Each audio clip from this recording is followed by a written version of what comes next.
Dober večer. Lepo pozdravljeni na pogovornem večeru, na katerem danes predstavljamo še svežo knjigo Marka Juvana, Hibridni žanri. Z mano je torej seveda avtor knjige, gospod Marko Juvan na moji levi strani, predstojnik Inštituta za slovensko literaturo in literarne vede na SLC-ju, avtor vrste izjemnih knjig in glede na to, da se nahajamo v azilu, torej knjigarni ZRC-ja, mislim, da si lahko celo dovolim, da podrobnejšo predstavitev tokrat tudi preskočim. Zato bom pa predstavila sogovornika najinega na tem predstavitvenem večeru, gospoda Tomaža Grošovnika z Inštituta za filozofske študije Znanstveno-raziskovalnega središča Univerze na Primorskem, filozofa, avtorja pred kratkim izšle knjige Etika živali, ki jo je prav tako predstavljal tudi v tej knjigarni. Toda tokrat ga spoznavamo v nekoliko drugačni vlogi in to je kot pisca hibridnih žanrov, ki so zbrani v tej knjigici, ki je ravno tako letos izšla pri založbi Šerpa. Naj začnemo torej s kratkim uvodom, s kratko zgodbo o hibridnih žanrih, podnaslovljenih Študije o križancih izkustva, mišljenja in literature. Mišljenje in literatura se srečujeta že od antike naprej, tako kot seveda pove tudi profesor Juvan, ampak v tej knjigi, v tej študiji se osredotoča na eno specifično obdobje in to je od 18. 19. stoletja naprej, ko se zgodi vsem znana modernizacija, diferenciacija družbenih sistemov in se literatura in umetnost na eni strani in znanost in teorija na drugi strani osamosvojita v dva ločena sistema, potem se pa začne tudi posebna komunikacija med njima. Pravzaprav je logično, ko imamo dve enoti, dva ločena sistema, lahko pride tudi do konfrontacije, komunikacije in hibridov. Za mene je zato ta knjiga ne samo knjiga o tekstih, ampak tudi knjiga oziroma zgodba o zgodovini odnosa med znanostjo in umetnostjo in tudi o različnih vlogah, ki ste jih tako umetnost kot humanistika opravljali v naši družbi. Torej, dotika se zelo širokega zgodovinskega razpona, posega vse Prešerna, Puškina, potem pa do Rolana Bartha in Johna Bartha. Ampak začela bi na začetku. Torej, začela bi s temo, ki se dotika tudi avtor v uvodu svoje knjige. In to je, ko pravzaprav začne govoriti o samemu pojmu hibrida. Hibrid je pravzaprav danes zelo prisoten pojem. Ne govorimo samo o tekstualnih hibridih, ampak recimo na področju politike identitet, zelo popularen izraz so seveda hibridne identitete, potem imamo hibridne kulture, hibridne jezike in tako naprej. Zdaj, ko je določen pojem vseprisoten, včasih prihaja tudi do določenega naveličanja z njim in ko sem razmišljala o hibridih in brala uvod profesorja Juvana, sem se sama spomnila na pogovor, ki sem ga pred leti imela na Vilenici z Davidom Albaharjem in je svoje naveličanje nad pojmom hibrid izrazil tako, da ko sem ga vprašala o hibridni identiteti, mi je odvrnil, da pozna samo hibridno koruzo. O hibridni identiteti pa se mu ni bilo lahko pogovarjati. Tako da bo mogoče bi za začetek vas najprej pozvala profesor Juvan, da poveste, na kakšen način definirate hibride v svoji knjigi in kako se ta razlikuje od te na nek način inflacije pojma hibrid, ki jo doživljamo danes v sodobnih teorijah, posebej v postkolonialni teoriji in z razmahom hibridnosti od Homija Babe naprej.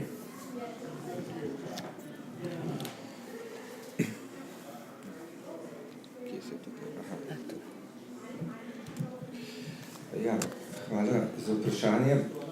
Torej, res sem imel pri naslavljanju te knjige določene dileme ravno zaradi te vse vse navzočnosti tega izraza, ne, ki je danes morda še najbolj znan na področju avtomobilske industrije, ne samo pač gensko spremenjenih organizmov in tako naprej. No in razločno sem povedal v uvodnem poglavju, na kateri koncept se navezujem. Torej, hibridizacija in hibrid ni samo neka beseda, neka metafora, prispodoba, ampak jo v svoji knjigi uporabljam kot koncept, s katerim si pomagam pri razmišljanju o literaturi in njenem razmerju do drugih diskurzov, ki obstajajo skozi zgodovino v njeni soseščini ali se z njo prepletajo. No in vsekakor je sam izraz hibrid povezan z biološko paradigmo, z biološkim načinom razmišljanja, ne, saj je povezan z botaniko, zoologijo. Prišel je potem na teorijo ras in potem tudi v 19. stoletju na to problematiko mešanja ras in podobno. No, iz področja biologije, torej biosa, je pa prišel na področje kulture prek filologije, vsaj koliko mi je uspelo to rekonstruirati. Pač v jezikoslovju izraz hibridna konstrukcija pomeni neko posebno besedno zloženko, ki v eni sami besedi združuje dva različna jezika. Najbolj znana vsem nam je verjetno tak hibrid je televizija, katere prvi del je iz grščine, vizija pa iz latinščine. No in nekako mogoče ni naključje, da je potem iz te jezikoslovne misli prenesel na področje literarne vede, na področje poetike, kulture, poetike, literarnega teksta, ta izraz Mihail Bahtin, in to v 30 letih. In to so bila leta, kjer je bil nekako povsod po Evropi nek ponovno vzpon biologističnega načina razmišljanja, tudi umetnosti, ne? Če se spomnimo samo ta kult telesa, ki ni zaznamoval samo te totalitarne umetnosti te dobe, ampak tudi recimo dela našega kralja ali pa drugih umetnikov, ne? In tudi Bahtin je v svojih teorijah, ki jih je razvil v 30 in pozneje letih, ima nekaj teh biologističnih analogij.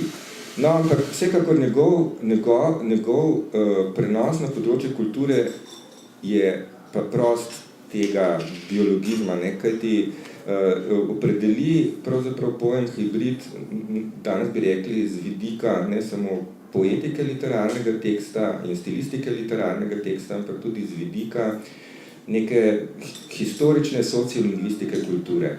Se pravi, hibrid je, ali hibridna konstrukcija je neka povezava znotraj enega samega teksta oziroma ene same izjave, v kateri se srečujeta, bijeta dva družbena jezika, dve različni vrednostni perspektivi, ne, in prihaja potem med tema dvema različnima jezikoma do interferenc. No in ta Bahtinova koncepcija mi je bila izhodišče, da se ukvarjam s pojmom hibrid na področju teorije žanrov, se pravi, teorija žanrov je pa tudi področje, s katerim se je prav tako Bahtin ukvarjal, ne, zlasti zgodovino romana, ampak v kontekstu tudi drugih žanrov. No in mene je tukaj zanimalo predvsem to, kar ste že na začetku omenili, kako se na prostoru enega samega teksta ali včasih ene same izjave mešajo različni družbeni diskurzi, in sicer na eni strani literarna govorica, na drugi strani pa govorice, ki so povezane z diskurzivnim mišljenjem. In s čim bolj neposredno artikulacijo življenjskega izkustva v svoji tranzitornosti, prehodnosti, bežnosti. Toliko za zdaj mogoče. Kakšna je pa razlika, ne bom preveč zdaj časa porabil za to. Opredelim se razmeroma v uvodu kritično do teh postkolonialnih teorij hibridizacije, koliko sem sploh kritičen do te zamenjave neke družbene analize stališča produkcijskih razmerij, razrednih odnosov na račun prevedbe teh odnosov v kulturna trenja, kulturna pogajanja. Tako. Ampak potem se pa s tem aspektom hibridnosti v knjigi ne ukvarjam več.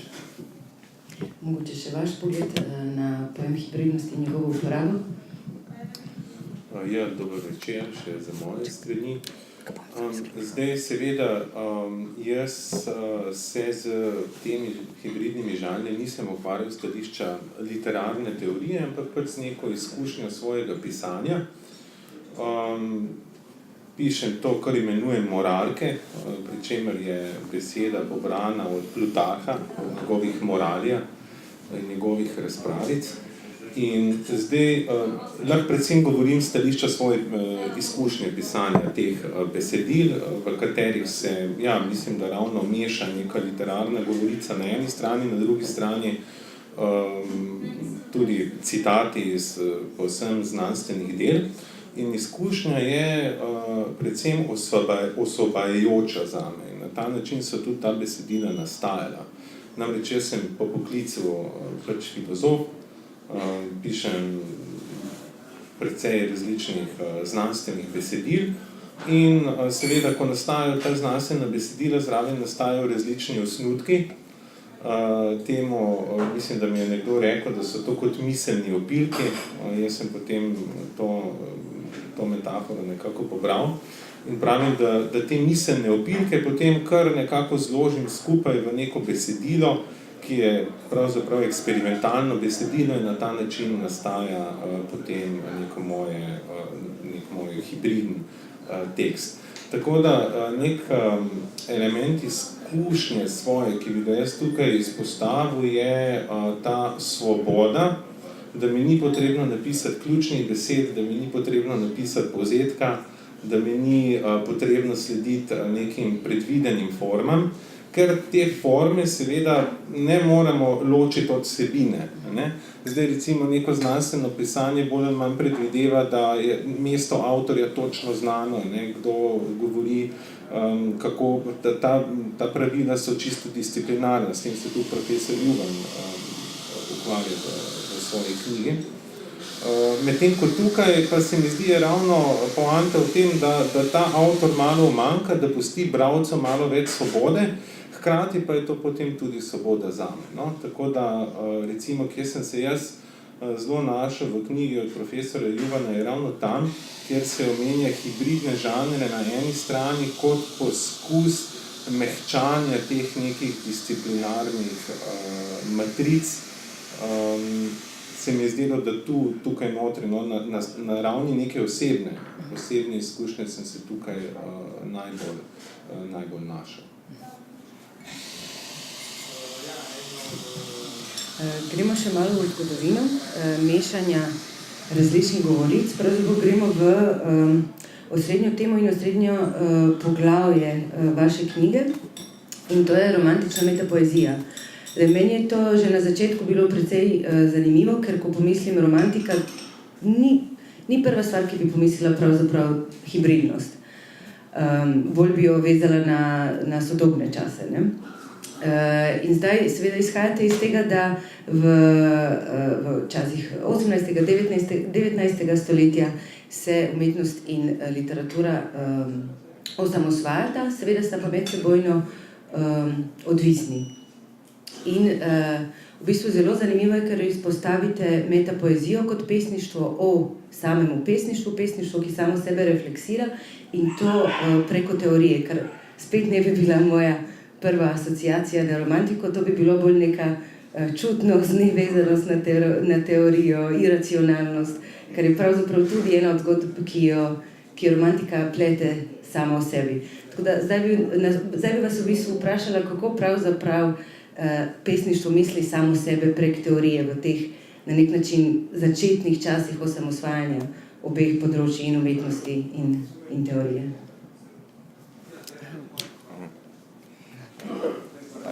Ja, zdaj sem zaprla. Tukaj. Torej, res je, da imamo predstave o romantiki kot nekem obdobju čustvenosti, iracionalizma in tako naprej, ne? In to mnogo čem res romantiki ustreza. Vendar pa je treba upoštevati tudi romantične pesnike, ki so bili v enem izraziti filozofski misleci, teoretiki, recimo Coleridge ali pa recimo August Wilhelm Schlegel, ki je bil hkrati pesnik in filolog in filozof, ali pa njegov brat Friedrich Schlegel. Ne. No in ravno tukaj se mi zdi izhodišče teh modernih hibridov, o katerih govorim. Izhodišče odkrivam v zgodnji nemški romantiki, tako imenovani jemski romantiki, na področju fragmenta. Ne. To je posebna kratka forma, ki jo je gojil Friedrich Schlegel in tudi drugi sodelavci tega njihovega časopisa Ateneum, v kateri se res prepleta logika pesniškega izrekanja z izrazito teoretsko samorefleksijo tega izrekanja in sploh smisla ustvarjanja v tem obdobju. No in tudi pri pesnikih, ki ne slovijo kot izraziti filozofski miselni pesniki, kot sta na primer Puškin in Prešeren, je ta element metapoezije, ne, to se pravi razmišljanje o poeziji s pesniškimi sredstvi, o svojem lastnem poklicu, ključen. Ne. Torej, za romantiko je bilo zelo pomembno premišljati o smislu in ciljih pesniškega ustvarjanja, prav zaradi tega, ker so se zgodile zelo pomembne spremembe v preustroju sistema vednosti in tudi v načinu socialnega funkcioniranja literature. Ne. Torej, s preustrojem, porevolucionarnim postopnim preustrojem evropskih družb iz stanovskih v te moderne, razredne meščanske družbe, je neka trdna pozicija literarnega ustvarjalca, ki je bila vezana ali na mecenat ali na kakšne druge predvidljive naslovnike, postala vedno bolj odvisna od razvijajočega se kulturnega trga, od založništva in tako dalje. In pesniki so morali v nastajajoči javnosti se šele ustvariti pravzaprav neko podobo, nek položaj, ki je potem nekako priča o tem, da je njihova ustvarjalnost za družbo pomembna. In pri tem so pač zato, da so to zavest o posebni in nenadomestljivi vlogi pesništva in literature nasploh lahko prepričevali neke anonimne bralce svojih natiskanih del. V ta namen so gojili to pesniško samorefleksijo oziroma razmišljali o pogojih pesnjenja, materialnih pogojih pesnjenja, o nekem duhovnem, eksistencialnem smislu pesnjenja in o tem, kaj pesnik lahko da družbi, ki jo nagovarja. No in pri tem so pač uporabljali različne postopke, različne modalitete, od izrazito satirično-epigramatskih do bolj elegičnih tonov. In nekako kot razlagam v tej študiji, so obravnavali različne teme, recimo položaj pesnika na literarnem oziroma kulturnem trgu, položaj pesnika v razmerju do takrat na novo, moderno zamišljene skupnosti naroda, ne, torej pesnik v razmerju do naroda, potem razmerje recimo te visoke kulture, ki pesnik pripada, v primerjavi s porajajočo se množično popularno kulturo, trivialno literaturo, ne, torej razmerje pesnika proti množicam, ki se bolj zatekajo k takim oblikam literature. Ne.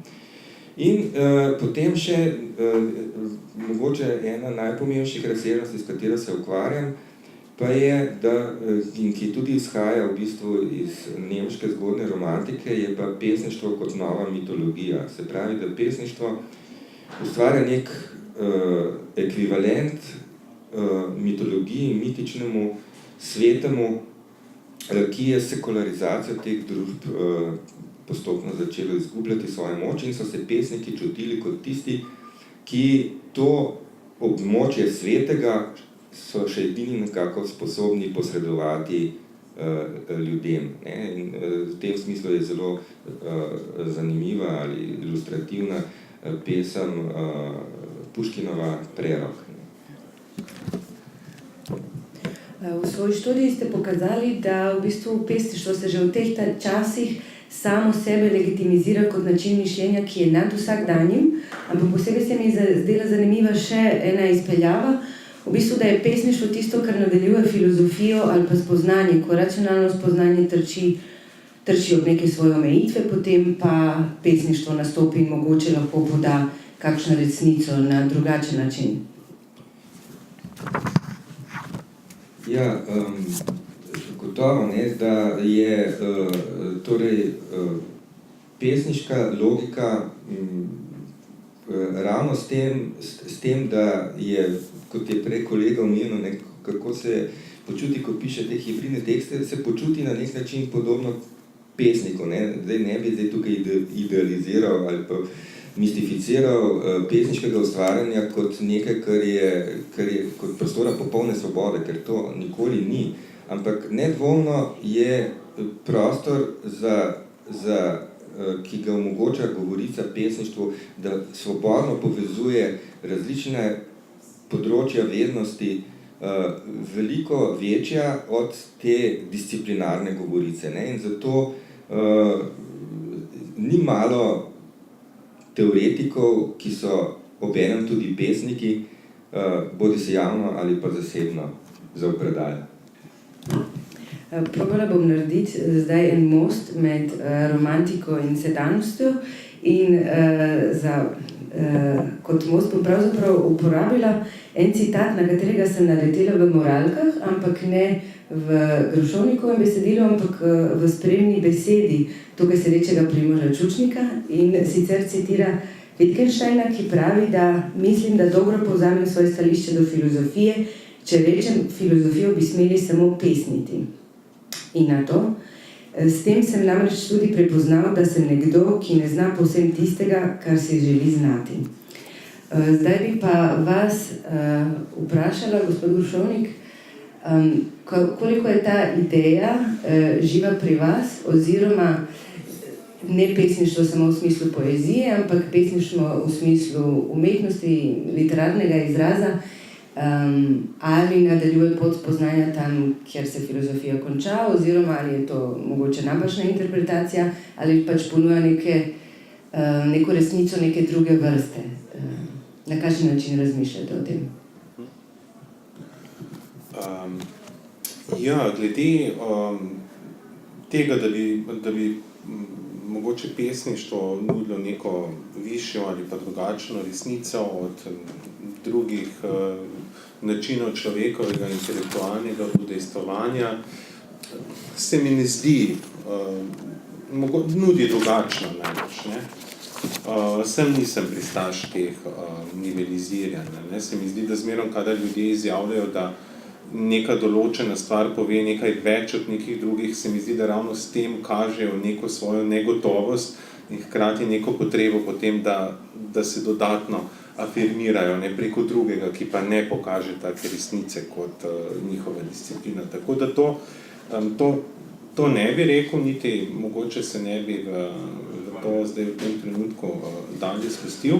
Zdaj ta Wittgensteinova ideja, filozofijo se lahko samo pesni, tu se mi zdi, da je to idejo potem dalje mogoče bolj razdelal še Richard Rorty s to idejo, ko je primerjal Marxa, Kopernika in pač tradicionalne pesnike, kot vse pesnike, ne?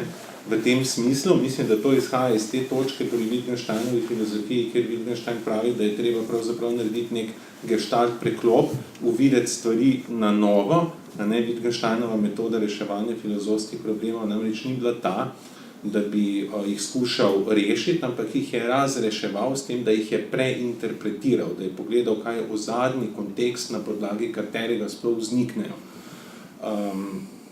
In tukaj Wittgenstein sem sebe primerja s Freudom, recimo, z psihoanalitičnim postopkom, ne, kjer tudi ne gre nujno za to, da bi nek simptom odstranili, ampak sem za to, da klient uvidi svoj simptom v novi luči in potem problematično na simptomu izgine. Tako da tu se mi zdi, je ta poanta Wittgensteinovega primerjanja filozofije z pesništvom, pri čemer je tu pesništvo razumljeno v zelo, zelo širokem smislu, ne, kot rečeno, primerjal se tudi z arhitekturo, recimo, ne, v neki točki pravi Wittgenstein, delo na filozofiji je podobno kot v arhitekturi delo na samem sebi.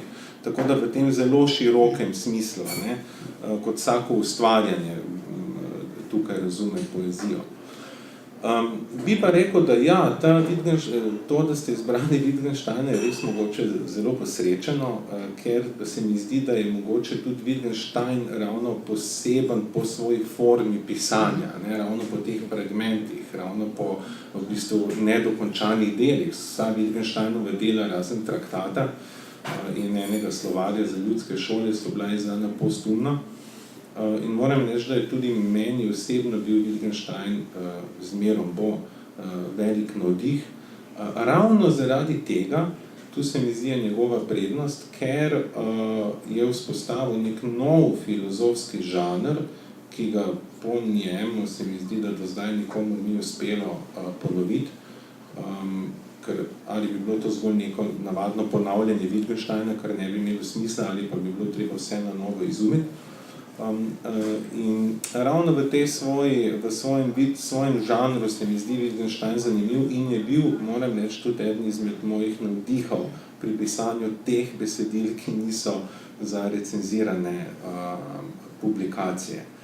Po drugi strani je pri Wittgensteinu izjemno pomemben tudi jezik, njegov slog, ki je v resnici izjemno vsakdanji.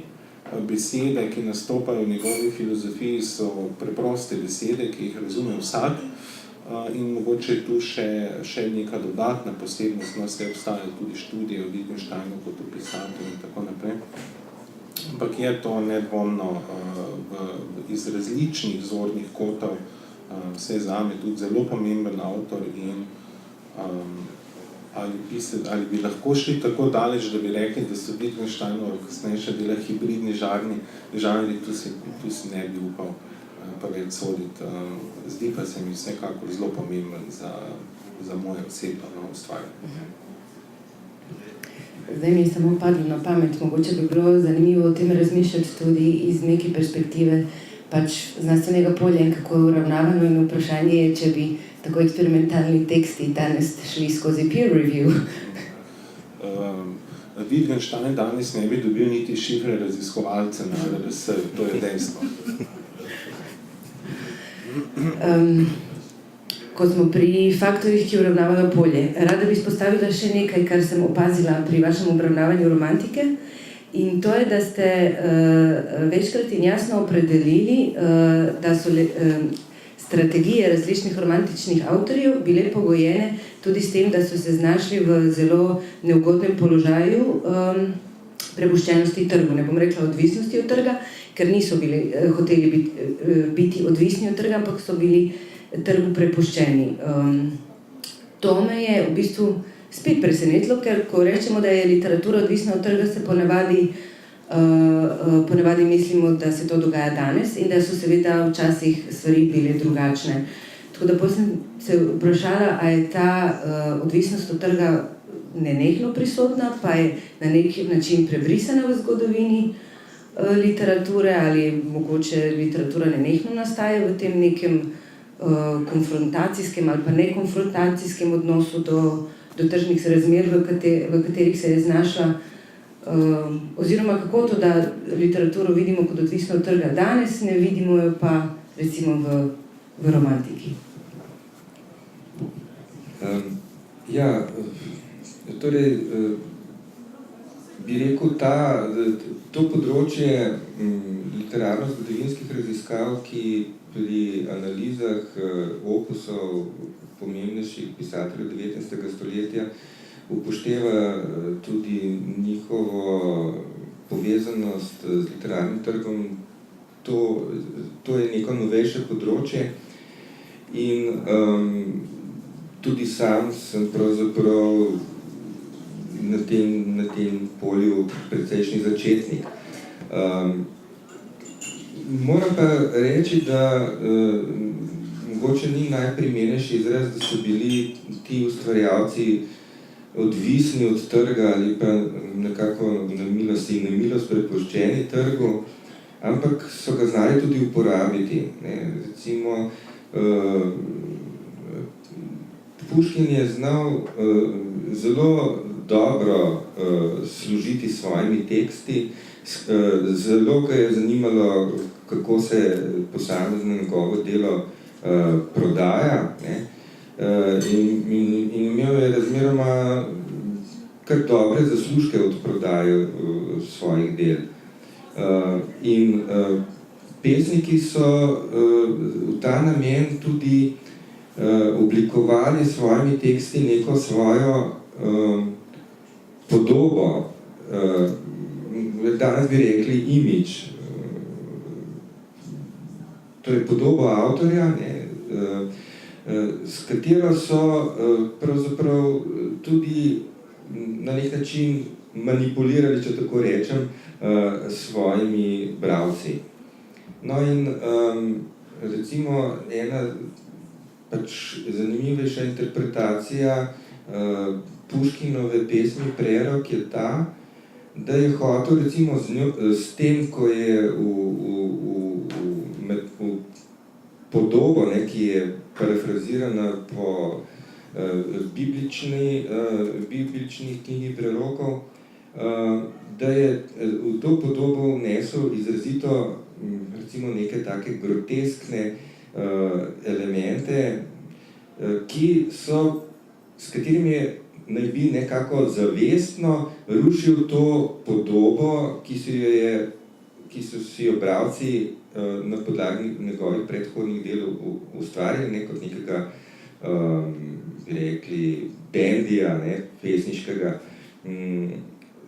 In je torej znal preoblikovati svojo pesniško podobo v enem samem tekstu, tako da je pokazal na neke druge višje cilje, recimo svojega ustvarjanja, kot so tisti, ki so nastali na podlagi pričakovanj samega občinstva.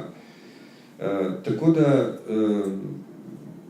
pesništvo je ustvarilo v odnosu do trga, pravzaprav, to je pa ta tudi Bourdieu'jeva teorija literarnega polja, sicer, ki se nanaša bolj na francosko situacijo, bolj v drugi polovici 19. stoletja, je ustvarilo v literarnih in pesniških tekstih nek inverzni red, neko inverzno preslikavo zakonitosti, po katerih je ta literarni trg deloval. In sam to vrstno inverzijo razlagam na primeru Prešernove glose,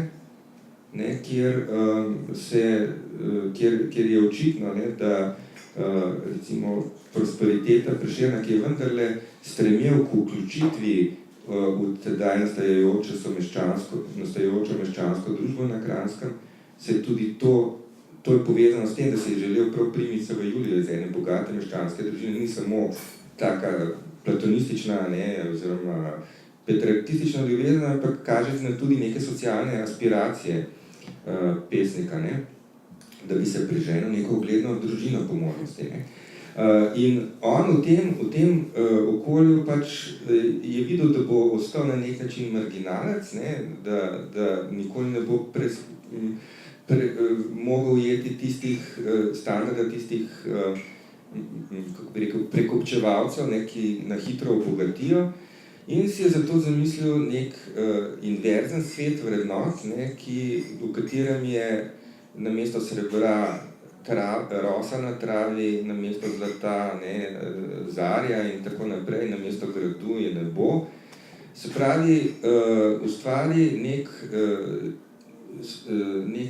nek inverzen red, ne, in ta inverzija je pa povezana tudi s pojmom ideologije, ne, ki ga tudi tukaj uporabljam, pojem romantične ideologije, ki ga je razvil na podlagi Marxove nemške ideologije, angleški raziskovalec Jerome McGann. In gre za to, da so romantični pesniki svoj realni položaj, proti sloju, kateri so položeni, na nek način prek te romantične ideologije transponirali v nek imaginarni svet, bodi si v neko oddaljeno preteklost, bodi si v nek zamišljen svet, alternativne, drugačne resničnosti, presežne resničnosti, ki presega to banalno realnost. Tako da, ja, pesniki so bili soočeni s trgom, ampak so se znali z njim spopadati, ga izkoriščati ali pa ustvarjati neke, bi rekli, vsaj fantazmatske alternative te realnosti. Mogoče še ena fusnotna anekdota o trgu in hibridnih žanrih, sicer predstavljena spet v današnje čase. Poslušala sem vaš intervju na Radiu Študent, ko ste predstavljali svojo knjigo, pa so vas vprašali, pa so rekli, da sicer zelo verjamejo, da vi zelo radi pišete ta vrsten žanr, da verjamejo, da tudi vaš urednik zelo rad bere ta vrsten žanr, ampak kdo pa še bo to bral, kar me je presenetilo, glede na to, da sem mislila, da prav tovrstna publika bi recimo bila ciljna skupina. Pa mogoče da vprašanje samo razširim še s tem. Gospod Juvan v svoji knjigi omenja esej tudi kot ambasadorski žanr med učenim, to naj damo tukaj navednice, kao učenim poljem pa širšo publiko. Pa me zanima, kako sploh razmišljate tudi, ali razmišljate sploh o svojih neznanstvenih delih na ta način, kot nek most med znanstvenim poljem in širšim pisanjem oziroma širšim branjem.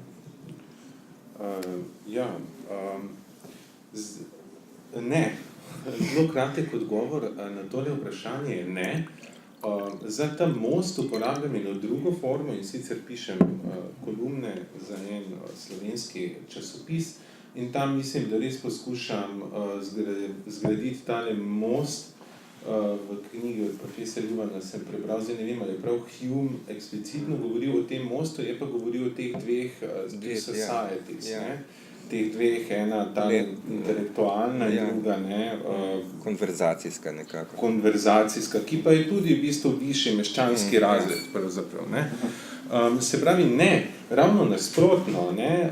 To delo ravno ni v tem smislu prijazno do bralca, ima vrzeli in ta naracija, pripovedni lok je nalomljen in pravzaprav se mi ravno tukaj ni šlo za to, da bi nekako olajšal bralcu delo. Po eni strani. Po drugi strani pa, če se prav spomnim, sem takrat v tej oddaji na Radiu Študent odgovoril, da je ta knjiga namenjena težkim uporabnikom pametnih telefonov. Ravno zato, ker je tako nalomljena, nekaj je kak citat pa moje besedilo vmes, ne, skratka, malo podobno, zopet, če se vrnem na Wittgensteina nazaj, ne, kjer imate kratke paragrafe in lahko med njimi tudi preskakujete. Skratka, je narejena mogoče tudi za neko občinstvo, ki bere mogoče malo na drugačen način. Ne? Kar sem med drugim delam tudi na pedagoški fakulteti, na leto imam ogromne količine študentov in preprosto sem pri študentih opazil, da se ta sama forma pozornosti zaradi sodobnih tehnologij spreminja. Ti ljudje ne da ne znajo brati, ampak berejo na zelo drugačen način, berejo po odlomkih. Ne? Sledijo, lahko hkrati berejo in poslušajo, recimo. Ne? Sem bil izjemno presenečen, ko sem nekoga izbral, ki je brskal v telefon in kaj sem pa zdaj povedal, in so ljudje vedeli, kaj sem povedal. Ne? Skratka, zgleda, da se ta forma pri mlajših generacijah pozornosti, ne, struktura pozornosti spreminja in deloma mogoče je ta knjiga namenjena tudi, kot rečeno, težkim uporabnikom pametnih telefonov. To bi pravzaprav bilo zelo zanimivo videti, ali sicer vemo, da je način branja drugačen, bolj fragmentiran, ampak najbolj popularno branje je še vedno klasični realizem oziroma realizem v neki popularni obliki. Zdaj hibridi med literaturo in znanostjo še vedno nekako sodijo, vsaj po splošnem prepričanju, v neko območje visoke, zahtevne literature.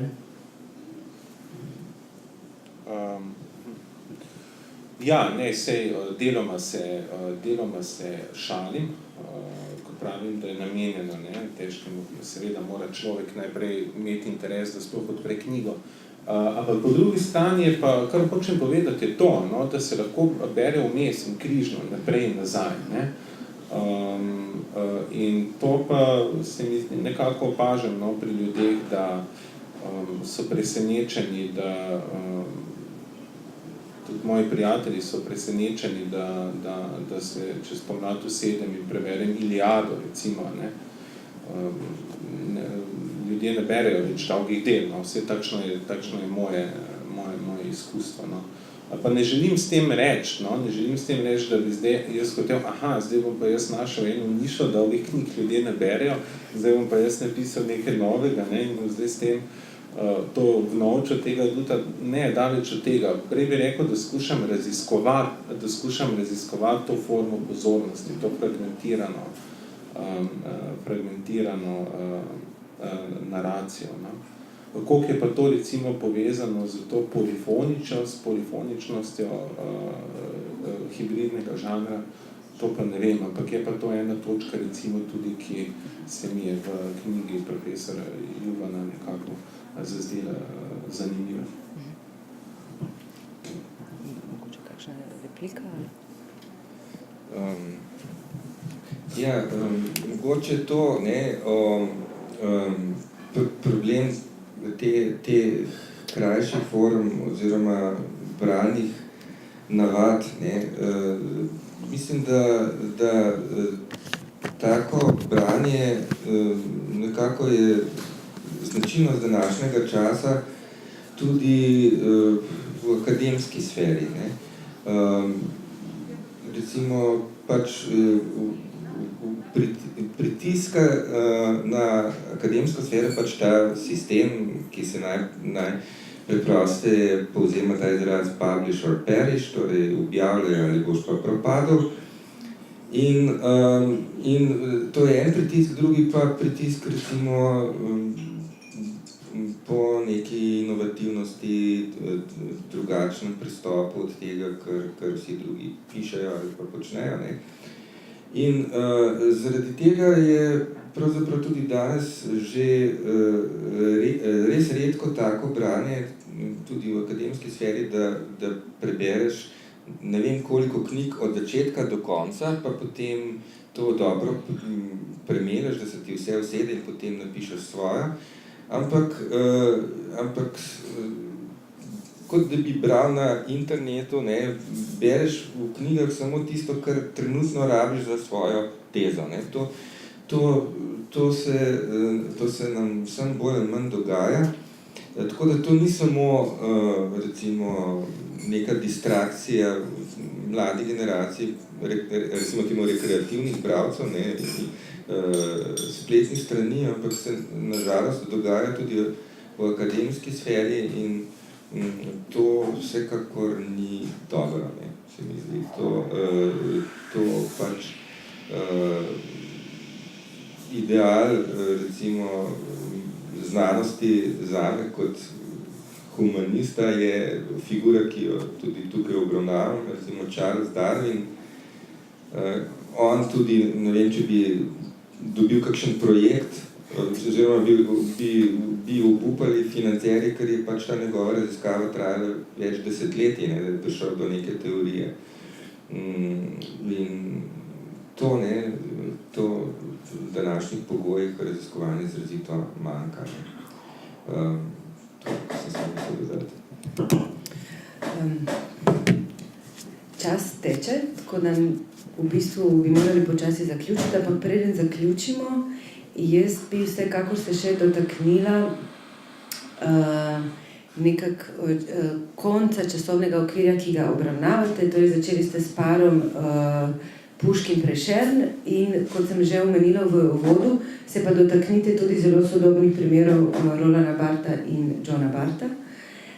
In obravnavate zlitje, če ste začeli v času, ko se znanost in umetnost osamosvajata kot posebna, ločena sistema, na koncu obravnavate tudi zlitje obeh sistemov in tako imenovano literarizacijo teorije in teoretizacijo literature. Zdaj vem, da gre za zelo kompleksno področje, ampak mogoče na kratko, če lahko samo zarišemo, kateri so dejavniki pravzaprav pripeljali do tega zlitja in kako se to kaže na teh primerih.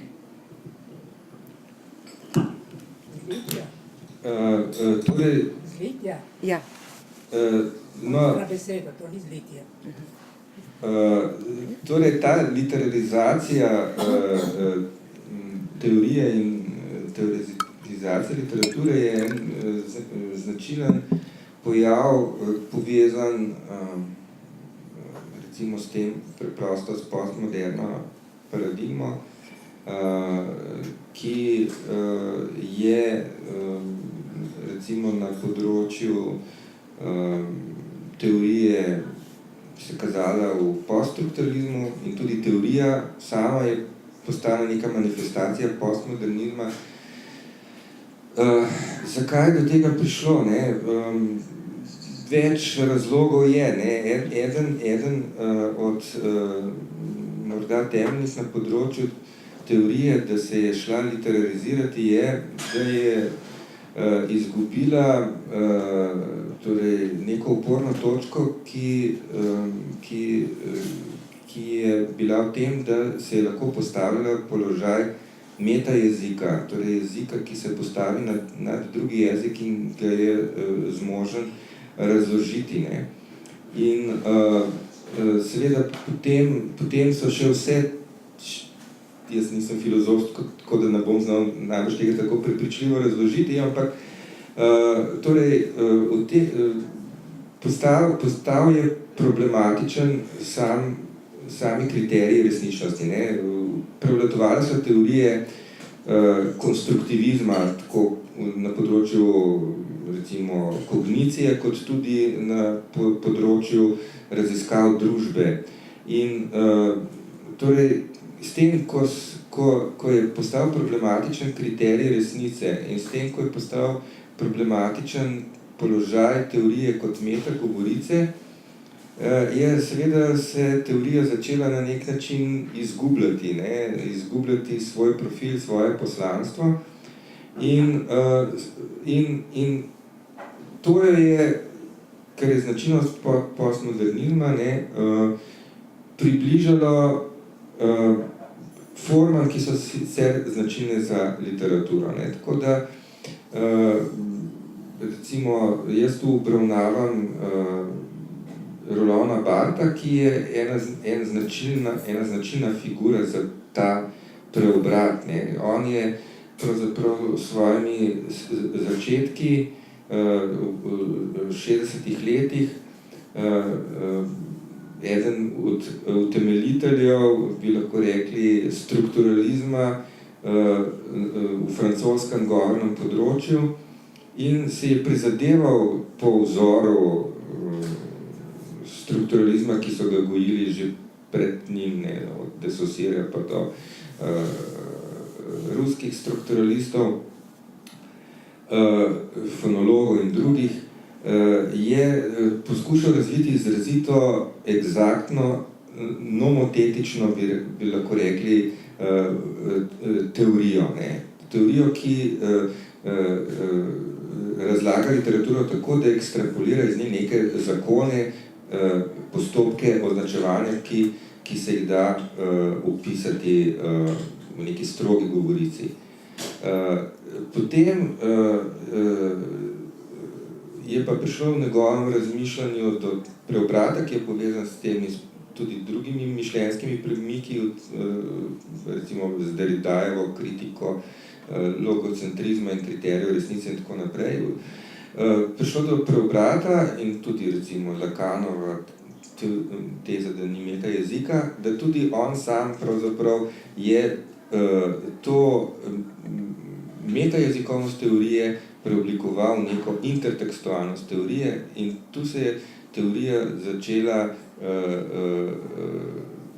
približevati različnim literarnim postopkom.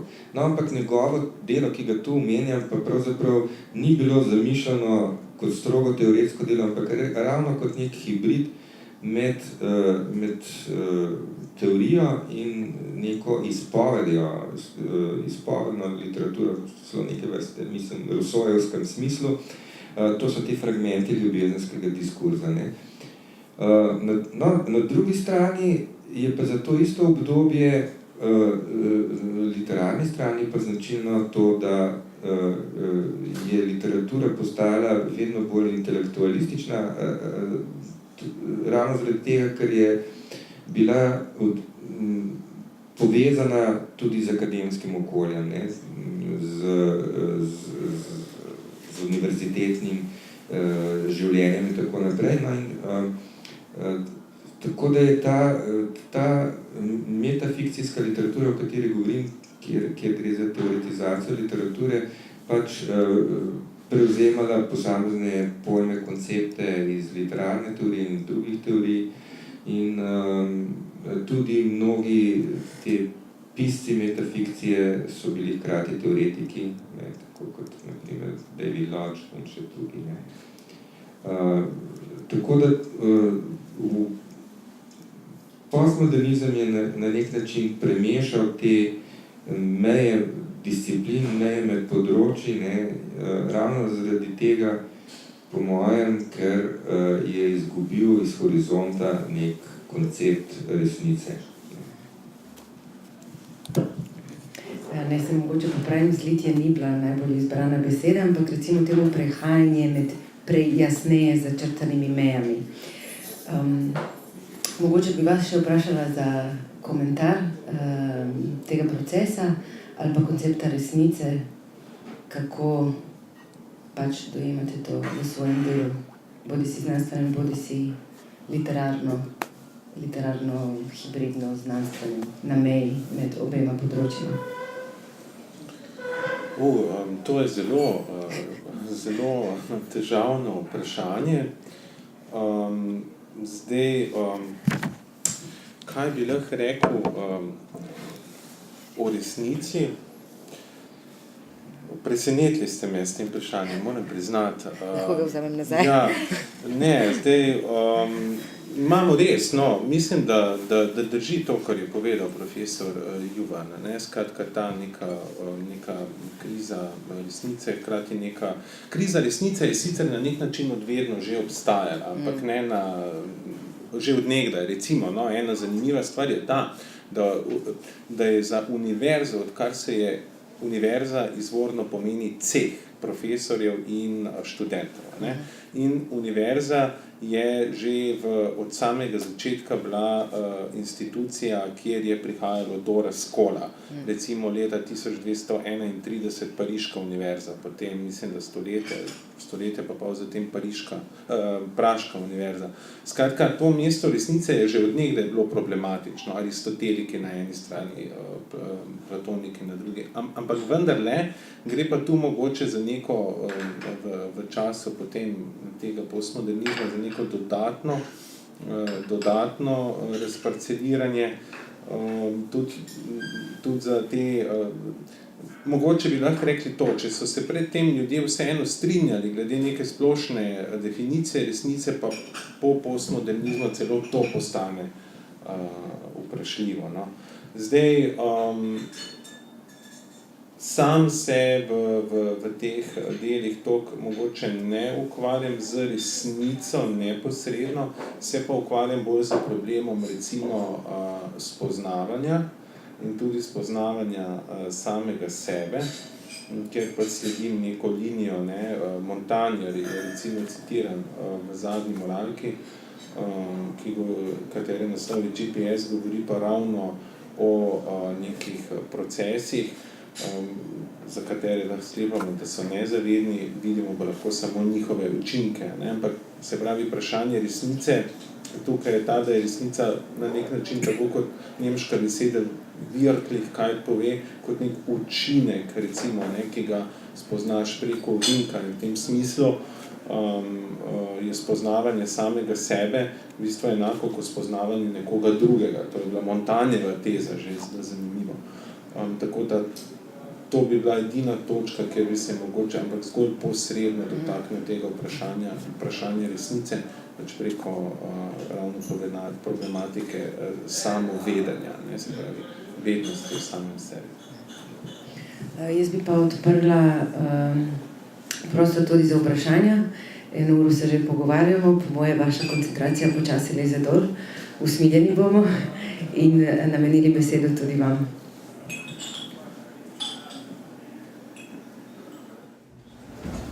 Pribahtino je ta pojem, naprimer, povezan z opredelitvijo romana. Vsak roman je hibrid. Kako? In drugič, pri Bahtinu, vi ste tukaj zelo, pravzaprav nekako na visoko znanstveni ravni razpravljali, pri Bahtinu raste pojem hibridki življenja. Z 35, leta 35. Recimo tvoja razglava Puškina je nekako, bi rekel, trgovanje. Ja, njegov mentor je bil Nikolaj I. Ja. Velika razlika. Kot pa recimo, da se nahaja nek pesnik v Franciji ali pa naš Bog Prešeren v provinciji, ki se imenuje Kranjska Ljubljana. Tukaj treba in predvsem recimo pri Bahtinu, ko se govori, pri Bahtinu je pravzaprav bistveno tista poteza, da sam ustvarja hibrid. Njegov Rabelais je hibrid, a njegova teza recimo o besedi, smešni besedi, kakor je on razlagal, dejansko vezana samo z ljudsko kulturo. Ali pa on hotel nekaj drugega povedati. Ja, ne vem, če bom znal na vse to odgovoriti. Vsekakor je Bahtin to hibridnost povezoval s samim, če tako rečem, on teh izrazov ni uporabljal, ampak recimo mi smo navajeni s nekim bistvom romana kot zvrsti, ne, kot tiste zvrsti, ki je povezana z neko zajemanjem neke nedovršenega dogajanja resničnosti, ki je ni mogoče v neki zaokroženi organski formi predstaviti. Ne.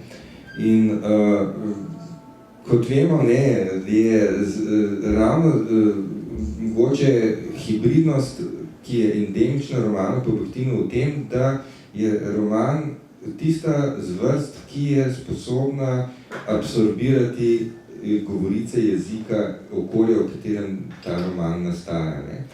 ampak zdaj jaz se toliko natančno ne spomnim, ampak mislim, da je Bahtin vendarle ločil tako imenovane namerne in nenamerne hibride. Ne?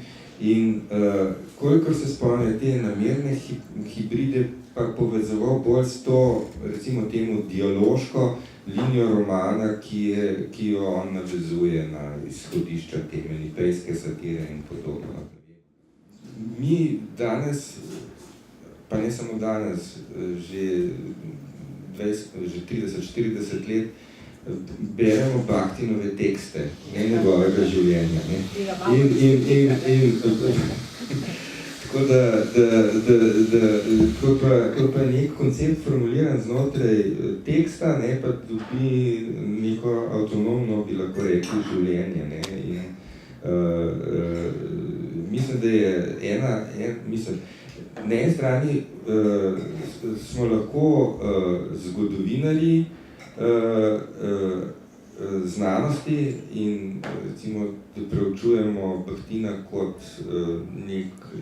neko osebnost, ki ima svojo vlogo v zgodovini humanistike in v ruski kulturni zgodovini. Na drugi strani smo pa, bi rekli, uporabniki, da tako rečem, njegovih konceptov, seveda z neko kritično refleksijo, ampak da jih pač razvijamo čim bolj v skladu s tistim, kar je on zapisal, ne samo to, pa vsi vemo, da je v enem in istem tekstu lahko isti pojem zelo različno opredeljeval. Hvala za ta komentar iz publike. Mogoče to pravzaprav potrjuje tudi to, kako bogati knjigi govorimo, v smislu, kako široko je področje, ki ga obravnava, na katerega se nanaša. Morala bom zaključiti, ampak naj dodam še to, da probala sem čim bolj široko govoriti o tej knjigi, ampak so teme, ki se jih nismo uspeli danes niti dotakniti. Recimo govorite tudi na koncu svoje knjige autobiografijo, sploh nismo omenili, naprimer, še en hibridni žanr. Potem pa na koncu govorite tudi o literarni teoriji, kako se lotuje žanrov in tudi kako v določenih delih privzema naravoslovno terminologijo in spet, kar nas pripelje do vprašanja, v kakšnem položaju se nahaja humanistika danes. Kako to gospod Juvan izpelje, to boste pa zdaj morali sami prebrati, tako da vabim vas branju hibridnih žanrov v tej knjigi in seveda branju hibridnih žanrov v tekstu ali na pametnih telefonih ali zaslonih, kakor vam je drago, kakor vam je ljubše. Hvala za pogovor obema gostoma in hvala vam za pozornost in prihod.